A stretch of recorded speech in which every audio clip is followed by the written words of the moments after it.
Vijay from PM Pulse, bringing to you another video on PM Raw. One of the biggest reasons why projects fail around the world, and this is documented by Standish Group, which is basically one of the sister concerns of Gartner. So one of the biggest reasons why projects fail around the world is difference in language. Now, when we talk about difference in language, it has nothing to do with the difference in human language, like Chinese, Japanese, or Hindi, or English, or American English. I'm just kidding. French. I mean, we are not talking about human English. We are talking about the management language, right? Now, one of the most, I can ask you to do a very interesting thing with your own group of people, the people that you've been working for a long period of time in your own company, right? Simply ask them, what do you understand by the term quality? No, I'm not kidding. Just ask them this question. And you will be surprised if there are 15 people that you ask this question to, you will get at least 14 different, completely different answers for the same term. So what does that mean? It means that even with the best of intentions, when everybody works on a project, but everyone has a different meaning of all the project management terms. So even with the best of intentions, they actually rip the entire project apart because of their difference in understanding. And then people wonder, what the hell is happening here? How things are going so wrong? Why could people not understand? That's a very big topic. I mean, it's not one of the biggest reasons. It's not the biggest reason. It is one of the biggest reasons. And it warrants a lot of attention.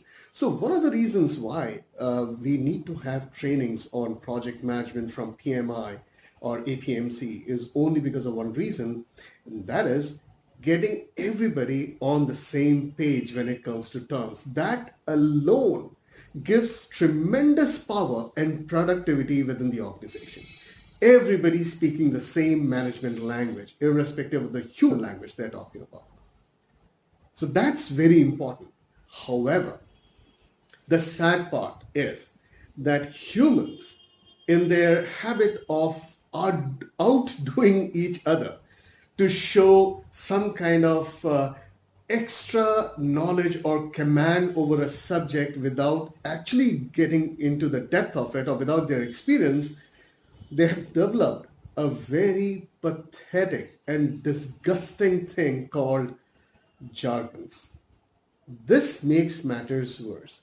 Now, jargons. Now, let's first understand what's the difference between a jargon and a term, a management term, or any business term, right? So, but since we are talking about project management, this is project management raw, let's concentrate on project management terms.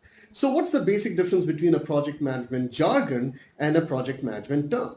A project management term is something which has been properly documented by a leading institute.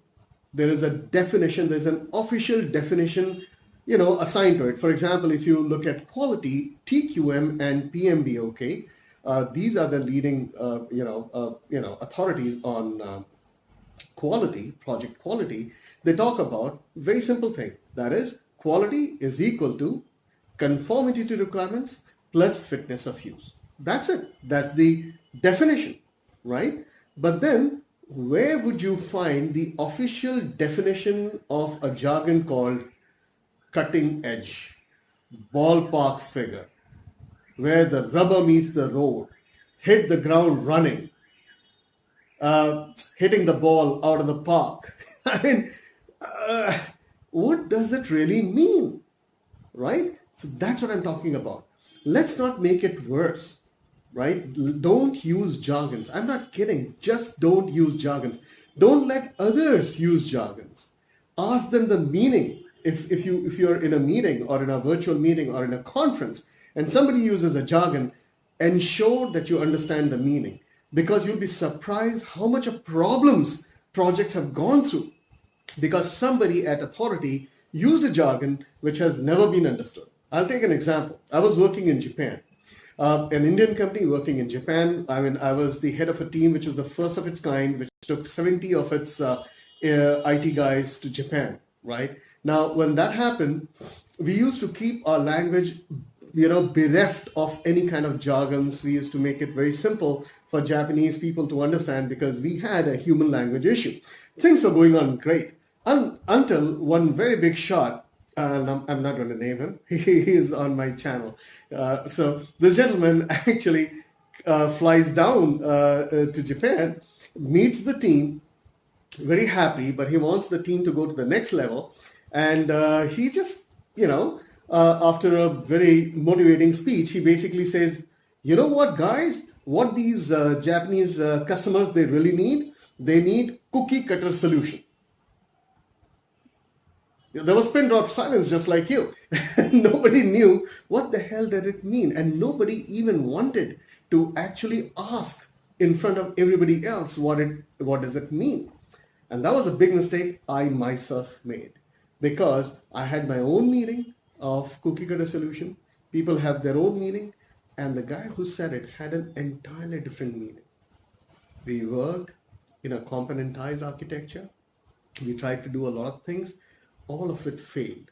We lost a lot of money. More than that, we almost lost the client. We had to do an amazing amount of work to get a lot of firefighting to get the client having, to remove those trust issues that clients develop with us. One statement, just one statement. Imagine, I've attended meetings in which people only speak in terms of jargons. Horrible. Don't allow jargons. If you really want to succeed, improve productivity, remove jargons. It doesn't matter which person comes from which kind of an institute, like AMS Ahmedabad, from MIT or from Harvard. It doesn't matter. That's not a license for anybody to use the term or use jargons. They should use terms. A thing which cannot be explained in simple terms is not a thing worth doing. It's as simple as that. All the smartest people in the world, the richest people in the world, the best companies in the world always talk about the simplest and direct definitions of what they are about to embark upon. Jargons, remove them. Terms, make sure everybody's on the same platform. And in one single swoop, you remove one of the biggest reasons why the projects fail, or there are so much issues or hurdles in project management. This is Manish Vijay from PM Raw, always bringing to you practical suggestions. I hope you take this and actually apply it in your project management world. See you again in any other session. Thank you.